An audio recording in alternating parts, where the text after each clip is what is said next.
Starting from their application process, उसके बाद इनके इंटरव्यूज़ को प्रिपेयर कराना, वीज़ा एप्लीकेशन होती है तो हम सारा प्रोसेस करके देते हैं एंड और उसके बाद ये है कि ये जितना भी प्रोसेस है that is free of cost. तो ये प्रोसेस कितने वक्त में कंप्लीट हो जाता है? डिग्री कंप्लीट करने के बाद आपको वहाँ पे बहुत सारी ऐसी कंपनीज़ हैं जो ऑफर करती हैं, इन कैंपस आपको जॉब्स मिलती हैं। खैबर पख्तूनख्वा की वो कौन सी यूनिवर्सिटीज़ हैं जिसमें से तलबा ने तालीम हासिल की और वो लोग जो है यूके में तालीम हासिल करने के लिए AHZ के थ्रू वो यूके जा सकते हैं? आप किसी भी लोकल या कंसल्टेंट या जिसके पास की प्रोडक्ट नॉलेज नहीं है तो वो स्टूडेंट को नेगेटिव गलत गाइड कर सकता है। ऐसे स्टूडेंट्स हैं जो LLB करके यूके जाना चाहते हैं मज़ीद तालीम के लिए, उन्हें काफ़ी मसाइल का सामना होता है, उस हवाले से क्या कहना चाहिए? बहुत सारी यूनिवर्सिटीज़ के पास ये एक अच्छा ऑप्शन है कि उनका MOI एक्सेप्ट हो जाता है तो स्टूडेंट विदाउट टेस्ट जाके इन यूनिवर्सिटीज़ में अप्लाई कर सकते हैं।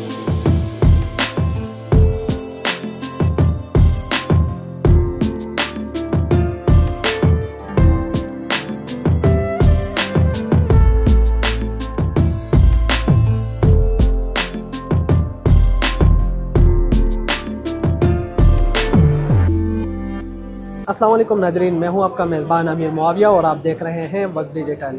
नाजरीन, मैं इस वक्त मौजूद हूं पेशावर के एक मकामी होटल में जहां पर यूके में तालीम हासिल करने वाले तलबा व तालबात के लिए एजुकेशन एक्सपो का अहतमाम किया गया है।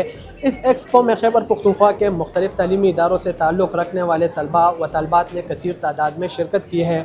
इस वक्त हमारे साथ AHZ के रीजनल मैनेजर असद बशीर मौजूद है, तो आइए इनसे बात करते हैं एक्सपो के हवाले से और इनसे जानेंगे कि इससे तलबा व तालबात को क्या फ़ायदा हासिल होगा।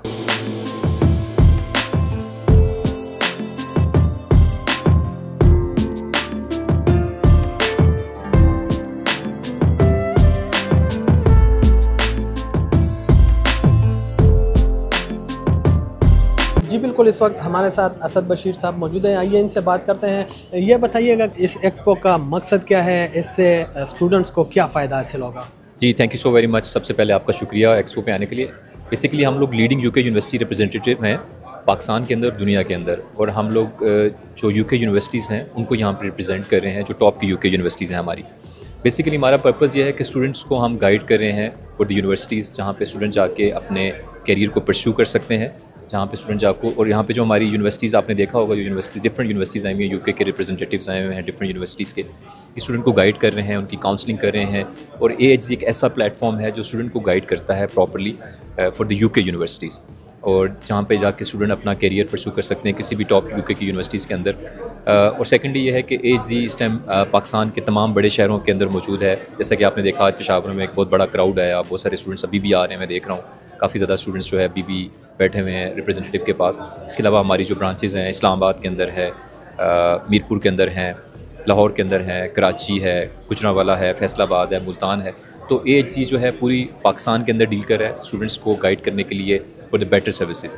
और सबसे जो बेहतर चीज़ ये हमारी है, हमारे पास सर्टिफाइड जो है ब्रिटिश काउंसिल के सर्टिफाइड काउंसलर्स मौजूद हैं, ट्रेन टीम है, प्रॉपरली जो है वो स्टूडेंट को गाइड किया जाता है starting from their application process, उसके बाद इनके इंटरव्यूज़ को प्रिपेयर कराना, वीज़ा एप्लीकेशन होती है तो हम सारा प्रोसेस करके देते हैं एंड और उसके बाद ये है कि ये जितना भी प्रोसेस है that is free of cost, ठीक है, इसकी किस्म के कोई चार्जेस नहीं है। सो मैं डेफिनेटली स्टूडेंट से कहूँगा, पेशावर के स्टूडेंट से कहूँगा, और जो इसके साथ साथ जो जितने भी इलाके लगते हैं, मर्दान है, सवात है, वो स्टूडेंट आके हमारी जो टीम है पेशावर यूनिवर्सिटी रोड के ऊपर हमारा ऑफिस है, वहाँ आके विज़िट कर सकते हैं और हमारी जो ट्रेन टीम है काउंसलर्स की, सर्टिफाइड काउंसलर्स हैं, उनके साथ मिल भी सकती है।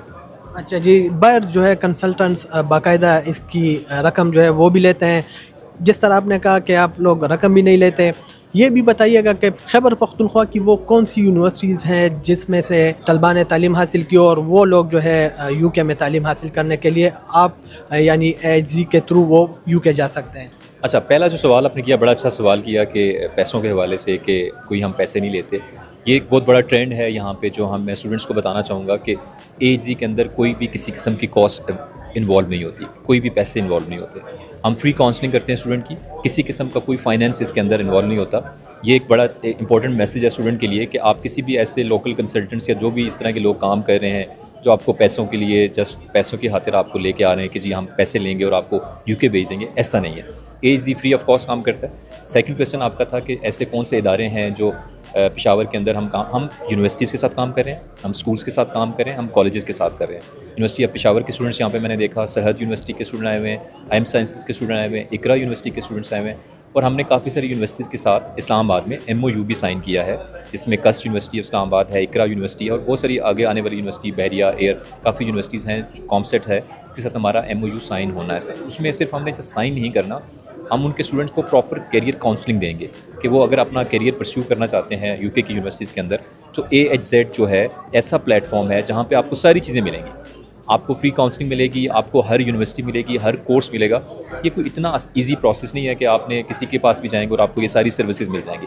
आपने आज भी देखा कि जब स्टूडेंट्स आए हुए हैं, मैंने देखा यूनिवर्सिटी के स्टूडेंट्स हैं, उनको आइडिया नहीं था कि UK के अंदर जो क्वालिफिकेशन है वो किस तरह करनी है, रिक्वायरमेंट क्या है, इंग्लिश लैंग्वेज टेस्ट की क्या रिक्वायरमेंट है। और अच्छा, मज़े की एक और बात आपको बताऊँ, बहुत सारी ऐसी यूनिवर्सिटीज़ हैं जिनका MOI जो है ना, वो इन MOI के बेसिस पे स्टूडेंट अप्लाई कर सकता है। ज़रूरी नहीं है कि आपने इंग्लिश लैंग्वेज टेस्ट देना है। हम रिकमेंड ज़रूर करते हैं कि आप इंग्लिश लैंग्वेज टेस्ट दें, लेकिन बहुत सारी यूनिवर्सिटीज़ के पास ये एक अच्छा ऑप्शन है कि उनका MOI एक्सेप्ट हो जाता है, तो स्टूडेंट विदाउट टेस्ट जाके इन यूनिवर्सिटीज़ में अप्लाई कर सकते हैं। और हमारे पास पैनल के ऊपर बहुत सारी ऐसी यूनिवर्सिटीज़ हैं जो MOI एक्सेप्ट करती हैं। इस पे खर्चा कितना आएगा? आफ्टर FSC वो डेफिनेटली रिकमेंड के जो अंडर ग्रेड प्रोग्राम्स हैं स्टूडेंट्स के लिए, वो हमारे पास अवेलेबल होते हैं।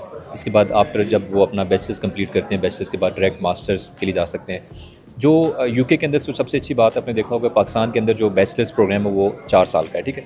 उसमें जो मास्टर्स है UK के अंदर वो 1 साल का होता है। सो स्टूडेंट के लिए एक अच्छी फैसिलिटी है और अच्छी एक UK is a top notch destination जहाँ पे स्टूडेंट जाता है और वहाँ पे अपना करियर परस्यू करता है। तो UK के अंदर उसके लिए पास ये अच्छी अपॉर्चुनिटी है कि यहाँ से अगर वो बैचलर 4 साल का करता है तो 1 साल का मास्टर वहाँ से कर सकता है, और मास्टर करने के बाद वो किसी भी अच्छी कंपनी के अंदर जॉब अप्लाई कर सकता है अपनी हायर स्टडीज़ के लिए। अगर वो UK जाता है तो 4 साल के बैचलर के बाद 1 साल का मास्टर, और काफ़ी सारी इवन दो काफ़ी सारी ऐसे कंट्रीज़ हैं जहाँ पे 2-2 साल के भी मास्टर्स हैं।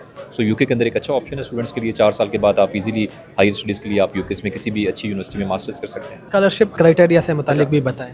स्कॉलरशिप का क्राइटेरियाज डेफिनेटली हर यूनिवर्सिटी तकरीबन स्कॉलरशिप देती है। उसमें आपके कुछ ग्रेडिंग सिस्टम हैं इन्वॉल्व होते हैं, जिसमें अगर आपका जैसे इंग्लिश लैंग्वेज टेस्ट है, अगर आपने एक अच्छा आइल्स दिया हो 6.5 नॉट लेस दैन 6 या 5.5 किसी भी आपके मॉड्यूल में नहीं होना चाहिए, या आपका CGPA 3.5 से ऊपर होना चाहिए, तो ऐसी हमारी यूनिवर्सिटीज़ हैं जिन्होंने 10-10 हज़ार स्कॉलरशिप भी दी, which is almost equal to 50% या 60%, 70% स्कॉलरशिप भी होती है। So it's depending upon student profile. अगर स्टूडेंट का प्रोफाइल है तो आपको स्कॉलरशिप डेफिनेटली मिलती है, और कुछ इंटरनेशनल स्टूडेंट्स के लिए भी स्कॉलरशिप होती है जो हर यूनिवर्सिटी तकरीबन देती है। और HZ मोस्टली कोशिश करता है कि आपको मैक्सिमम स्कॉलरशिप की तरफ लेके जाए, अंडरस्टैंड के ऑब्वियसली इकॉनमी और चीज़ों को देखते हुए, जो करंट सिचुएशन है उसको देखते हुए हम चाहते हैं कि स्टूडेंट को मैक्सिमम फैसिलिटेट किया जाए इन टर्म्स ऑफ स्कॉलरशिप। और ये प्रोसेस कितने वक्त में कंप्लीट हो जाता है? बेसिकली जो अगर स्टूडेंट अप्लाई करता है आफ्टर बैचलर्स, तो विद इन 2 to 3 वीक्स ये प्रोसेस हो जाता है, जिसमें हम एप्लीकेशन करते हैं यूनिवर्सिटी में, हमें ऑफर लेटर आता है। ऑफर लेटर आने के बाद स्टूडेंट ने एक इनिशियल डिपॉजिट की अमाउंट होती है, वो सबमिट करानी होती है यूनिवर्सिटी को, तो उसके कुछ फाइनेंशियल चेक्स होते हैं, डॉक्यूमेंट्स कंप्लीट होने के बाद उनका कैश लेटर आता है, उसके बाद हम वीज़ा अप्लाई करते हैं। That's it, this is only 2 to 3 weeks. ज़्यादातर ऐसे स्टूडेंट्स हैं जो LLB करके UK जाना चाहते हैं मज़ीद तालीम के लिए, उन्हें काफ़ी मसाइल का सामना होता है, उस हवाले से क्या कहना चाहेंगे? देखें, उसमें अब LLB को अगर देखा जाए तो LLB में डिफरेंट किस्म की यूनिवर्सिटीज़ के प्रोग्राम है। यूनिवर्सिटी ऑफ लंदन है, इंपीरियल कॉलेज LSE है, टॉप की यूनिवर्सिटीज़ भी हैं, बैरेट लॉ है, तो वो हर एक बॉडी होती है। जैसे पाकिस्तान के अंदर एक लॉ की एक बॉडी है, इसी तरह UK के अंदर भी एक बॉडी है, तो कुछ सर्टिफिकेशन रिक्वायर्ड होती हैं। सो हम अकॉर्डिंग टू स्टूडेंट के, उन्होंने जैसे यूनिवर्सिटी ऑफ पंजाब का बच्चा पढ़ा हुआ है, उसने लॉ किया हुआ है, उसका डिफरेंट पर्सपेक्टिव होता है। अब जो ग्रेडिंग सिस्टम है पाकिस्तान का थोड़ा डिफरेंट है, तो UK जो है ना अपना ग्रेडिंग सिस्टम डिफरेंट मानता है। तो अगर आप यूनिवर्सिटी ऑफ पंजाब के बच्चे ने या यहाँ से किसी भी लॉ के स्कूल या कॉलेज से बच्चे ने पढ़ा लिखा होता है, तो उसकी जो 50% अमाउंट जो उसके परसेंटेज है, उसको यूनिवर्सिटी थोड़ा डिफरेंट एंगल से देखती है। तो हमें यूनिवर्सिटी वेरी करना पड़ता है। तो हम अकॉर्डिंग टू यूनिवर्सिटीज़ को देखते हैं कि अगर किसी ने यहाँ से अगर लॉ किया और उसके जो मार्क्स हैं 50% से ज़्यादा हैं या 60% है, तो हमें यूनिवर्सिटीज़ को बताना पड़ता है कि पाकिस्तान का ग्रेडिंग सिस्टम HSC के मुताबिक डिफरेंट है। तो यूनिवर्सिटीज़ एक्सेप्ट कर लेती हैं, बट अगेन अगर आप किसी एक्सपर्ट के पास जाओगे तो आपको वो गाइड कर पाएगा। आप किसी भी लोकल या कंसल्टेंट या जिसके पास की प्रोडक्ट नॉलेज नहीं है, तो वो स्टूडेंट को नेगेटिव गलत गाइड कर सकता है। तो इसलिए मैं कहूँगा कि आप एक्सपर्ट लोगों के पास ज़रूर जाएँ जो आपको काउंसलिंग कर सकते हैं। दैट्स व्हाट आई सेड कि ये जो काउंसलिंग है वो हर बंदा नहीं कर सकता, it's an art. You have to guide the student according to your prerequisites, what you have done in your past, और जो आप जिस करियर काउंसलिंग के लिए अंदर या किसी भी यूनिवर्सिटी के अंदर जा रहे हैं वहाँ पे क्या है। सेकंड ये होता है कि अगर आप फॉर एग्जांपल आपने लॉ की बात की, अगर लॉ के अंदर किसी स्टूडेंट ने पढ़ा हुआ है, लेट्स सी अगर आप वो मास्टर्स या हायर एजुकेशन के लिए किसी भी यूनिवर्सिटी के अंदर जा रहा है फॉर एग्जांपल पढ़ने के लिए, उसकी जो एक्रीडेशन बॉडी है वो अच्छी होनी चाहिए। क्या वाकई वो एक्रीडेशन है या नहीं है, ये आपको ज़्यादा पता होना चाहिए। अब बहुत सारे लोग आए वो कहते हैं आप इस यूनिवर्सिटी में चले जाओ, इस यूनिवर्सिटी में चले जाओ, लेकिन मोस्टली क्या होता है कि वहाँ की जो एक्रीडेशन है उस यूनिवर्सिटी की होती नहीं है। फॉर एग्जांपल लॉ की कोई भी बॉडी है, रजिस्टर्ड बॉडी है यूके के अंदर, वहाँ की सर्टिफाइड यूनिवर्सिटी के अंदर आपको जाना चाहिए। सो ये बड़े इंपॉर्टेंट पॉइंट्स हैं जो स्टूडेंट्स को नहीं पता होते, तो हम स्टूडेंट को प्रॉपर्ली गाइड करते हैं। अच्छा, इसमें ऐसा है कि देखें, ये अगेन जो है ना बड़ी इंपॉर्टेंट चीज़ें हैं जो स्टूडेंट को प्रॉपर्ली नहीं बताई जाती इन टर्म्स ऑफ कि अगर स्टूडेंट ने वहाँ जाना है, वहाँ जाके यूनिवर्सिटी से गायब नहीं होना, सबसे इंपॉर्टेंट चीज़ है। देखें, अगर आप यहाँ से पढ़ने के लिए जा रहे हैं तो आपका मकसद पढ़ना ही होना चाहिए। ये नहीं कि मैंने वहाँ जाना है और मैंने जॉब्स राइट लेफ्ट शुरू कर देनी है। लेकिन आई अंडरस्टैंड, जब कोई भी स्टूडेंट यहाँ से जाता है मास्टर प्रोग्राम के लिए, उसको 20 आवर्स अलाउड होते हैं। आप वो 20 आवर्स ही काम करो, ठीक है। आप अपने पॉकेट मनी बना सकते हो, आपका जितना भी वहाँ का रहना खाना पीना जो चीज़ें हैं, अंडरस्टैंड के इकॉनमी के हालात ज़्यादा, इन्फ्लेशन है, यूके एक्सपेंसिव कंट्री है, मुश्किल से मैनेज करना होता है, वो आप कर सकते हैं। लेकिन ये नहीं हो सकता कि आपको वहाँ जॉब नहीं मिल रही, हालात बहुत ख़राब हैं। देखिए, आप कहीं भी जाके मेहनत करेंगे, शॉर्ट टर्म के चक्कर में रहेंगे, शॉर्ट गोल्स में रहेंगे, तो आपको कुछ भी नहीं मिलेगा। आपका पर्पस क्या है कि डिग्री, अगर आप डिग्री कंप्लीट करने के बाद आपको वहाँ पे बहुत सारी ऐसी कंपनीज़ हैं जो ऑफ़र करती हैं, इन कैंपस आपको जॉब्स मिलती हैं, वहाँ पे जॉब फेयर्स होते हैं, वहाँ पे जॉब मिलती हैं, सब कुछ हो सकता है।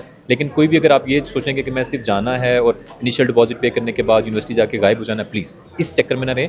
डेफिनेटली आप वहाँ पे जॉब्स हैं, ऐसा नहीं है कि यूके के अंदर जॉब्स नहीं है, लेकिन आपको कुछ मेहनत करनी पड़ेगी, हार्ड वर्क करना पड़ेगा, तब जाके आपको जॉब मिलेगी। नाजरीन, आपने रीजनल मैनेजर असद बशीर की बातें सुनी, उन्होंने तफसीलन हमें आगाह किया एक्सपो से मुतालिक। यकीनन इस तरह की एक्सपोज बैरून ममालिक में तालीम हासिल करने वाले तलबा व तालबात के लिए नहायत ही खुशाइंद है। इस तरह की एक्सपोज मुस्तकबिल में भी होने चाहिए ताकि तलबा इससे फ़ायदा उठा सके। नाजरीन, ये था आज का हमारा प्रोग्राम। मिलते हैं नेक्स्ट प्रोग्राम में, उस वक्त तक हमें इजाज़त दीजिएगा। अल्लाह हाफिज़।